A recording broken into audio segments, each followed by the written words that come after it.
భద్రాద్రి కొత్తగూడెం జిల్లా పాల్వంచ శాస్త్రి రోడ్లో కొరిదల జయంత్ అనే వ్యక్తి మార్గదర్శి చిట్టీలో 38 లక్షల రూపాయలకు షూరిటీ సంతకం పెట్టించుకొని తిరిగి కట్టకపోవడంతో రోడ్డున పడ్డ టీచర్ కుటుంబం తేజావత్ మాలును నమ్మించి బ్రతిమలాడి షూరిటీ సంతకం పెట్టించి మార్గదర్శి చిట్టీలో 38 లక్షల రూపాయలు చిట్టి తీసుకుని తిరిగి కట్టకపోయేసరికి మార్గదర్శి సంస్థ వారు షూరిటీ పెట్టిన తేజావత్ మాలకు కోర్టు ద్వారా నోటీసులు పంపించడంతో లబోదిబోమంటూ కుటుంబం సమేతంగా ధర్నాకు దిగారు.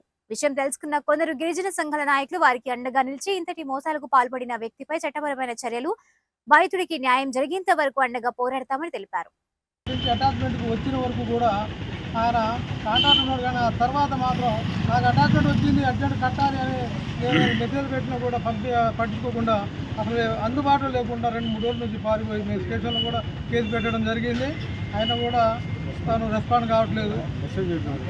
మెసేజ్ చేస్తే తిరిగి నాకు నా మీదనే లీగల్ నోటీస్ పంపిస్తా అని చెప్పేసి నాకు ఆయన మెసేజ్ చేస్తున్నాడు.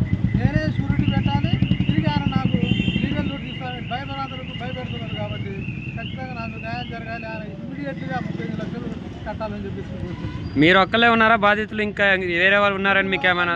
5గురు ఉన్నారు బాధితులుగా. మీరు ఒక్కలే ఉన్నారా, ఇంకా మిగతా వారు ఉన్నారని మీ నోటీస్కి ఏమైనా వచ్చినా మీ దృష్టిలో ఉన్నదా, లేదా మిమ్మల్ని ఒక్కరినే మోసం చేశారా? నాకు వచ్చిన నోటీస్లో గ్యారంటీగా ఉన్నది మొత్తం 5గురు. అందులో నేను 5వ వాడిని అనుకుంటాను. ఎవరున్నారంటే ఫస్ట్ గ్యారంటీగా డాక్టర్ చంద్రనాయక్ గారు ఉన్నారు. ఆ తర్వాత ఇంకో వాళ్ళతో పాటు 4 ఉన్నారు వాళ్ళు. కానీ వాళ్ళు ఎవరి దగ్గర కూడా పోకుండా మీరు నా దగ్గరికి మరి ఈయనే ప్రోత్సాహం కూడా పంపిస్తున్నారా, లేకపోతే వాళ్ళే వస్తున్నారు కూడా అర్థం కావట్లేదు. నాకు చాలా రకాలుగా ఈ వాళ్ళు మార్గదర్శకాలు కూడా ఇబ్బంది పెడుతున్నట్టే ఉన్నారు.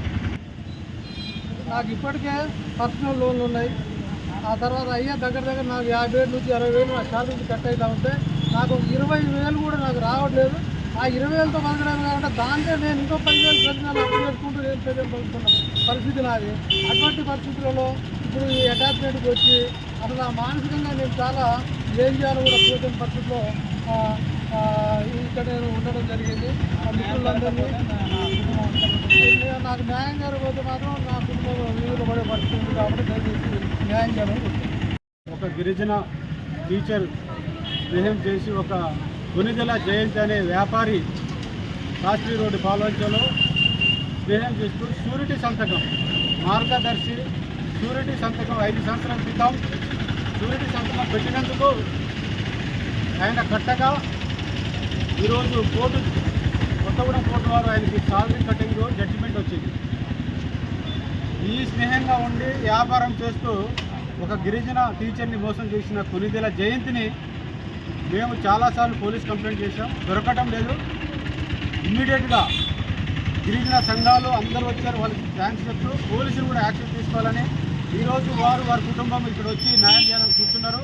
దానికి గిరిజన సంఘాలు అందరం మేము వచ్చి ఎస్సీ ఎస్టీ అసోసియేషన్ అందరూ వచ్చి వాళ్ళకి సపోర్ట్ చేస్తున్నాం.